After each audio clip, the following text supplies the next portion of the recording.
10ই মুহররমে আল্লাহ রাব্বুল আলামিন ফিরআউনের কবল থেকে মূসা আলাইহিস সালাম এবং বনু ইসরাইলকে মুক্তি দিয়েছেন। এটা ছিল মুহররম মাসের 10 তারিখ। এই নিয়তে আমরা সওম রাখি, এই নিয়তে আমরা রোজা রাখবো। এই দিনেই 10ই মুহররমে ইমাম হুসাইন রাদিয়াল্লাহু আনহু শাহাদাত ঘটে গেছে। এটা প্রায় 60 কি 62 হিজরি থেকে ঘটনা। কথা কি বুঝতে পারছেন? আমরা বুঝতে পারছি না।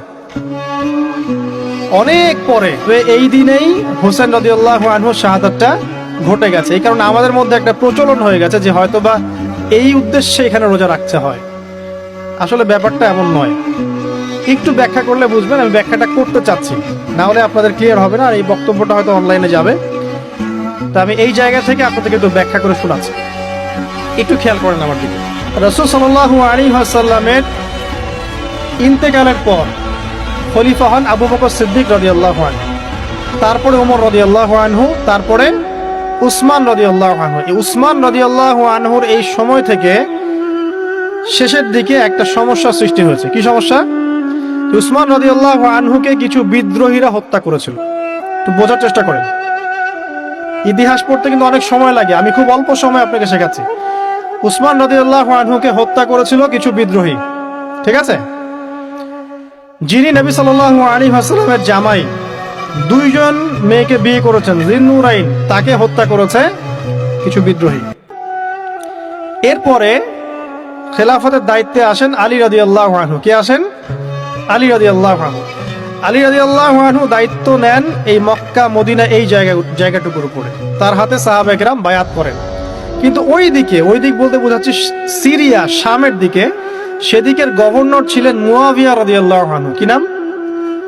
মুয়াবিয়া রাদিয়াল্লাহু আনহু। তিনিও কিন্তু একজন বড় মাপের সাহাবী, ঠিক আছে? তো মুয়াবিয়া রাদিয়াল্লাহু আনহু সেখানে নিজে সেখানকার খেলাফতের দাবি করেন।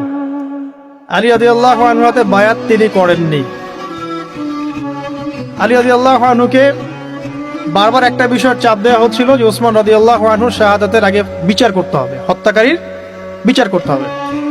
তো এখানে একটা দ্বন্দ্ব, মানে একটা পলিটিক্যাল দ্বন্দ্ব সৃষ্টি হলো। ওইদিকে মুয়াবিয়া রাদিয়াল্লাহু আনহু তিনি খেলাফতের দাবিদার হয়ে উঠলেন, এদিকে সাহাবায়ে কেরাম সহ অনেকেই আলী রাদিয়াল্লাহু আনহুর কাছে বায়াত করলেন।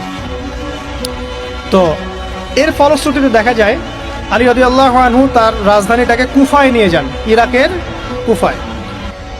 তো ইহুদিদের ইন্ধনের ফলে এক পর্যায়ে দেখা যায় যে আলী রাদিয়াল্লাহু আনহুর এক পক্ষ এবং একদিকে মুয়াবিয়া রাদিয়াল্লাহু আনহুর এক পক্ষ, তারা একটা মানে অনাকাঙ্ক্ষিত যুদ্ধের দিকে চলে যান, ঠিক আছে?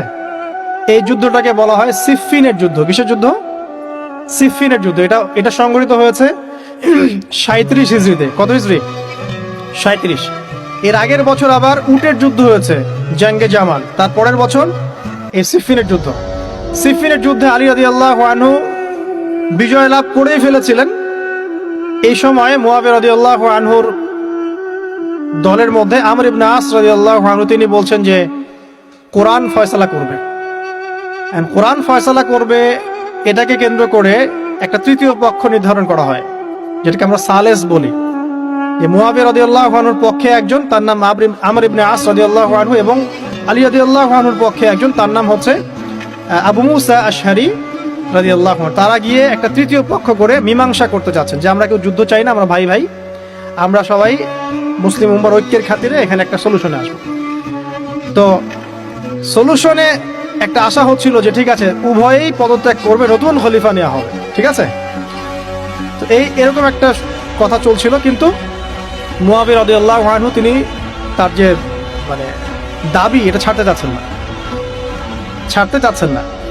এইদিকে আলী রাদিয়াল্লাহু আনহু দলের মধ্যে কিছু মানুষ, প্রায় 12,000, তারা এই দল থেকে বের হয়ে গেল যে আমরা আলীকেও মানি না রাদিয়াল্লাহু আনহু, মুয়াবিয়াকেও মানি না রাদিয়াল্লাহু আনহু, এই আমর ইবনে আসকেও মানি না রাদিয়াল্লাহু আনহু, এবং এই আবু মুসা আশআরী তাকেও মানি না, আমরা কাউকেই মানি না। এবং এদেরকে বলা হয় খারেজি। কি বলা হয়? খারেজি। তারা এখান থেকে দল থেকে বের হয়ে গেলেন।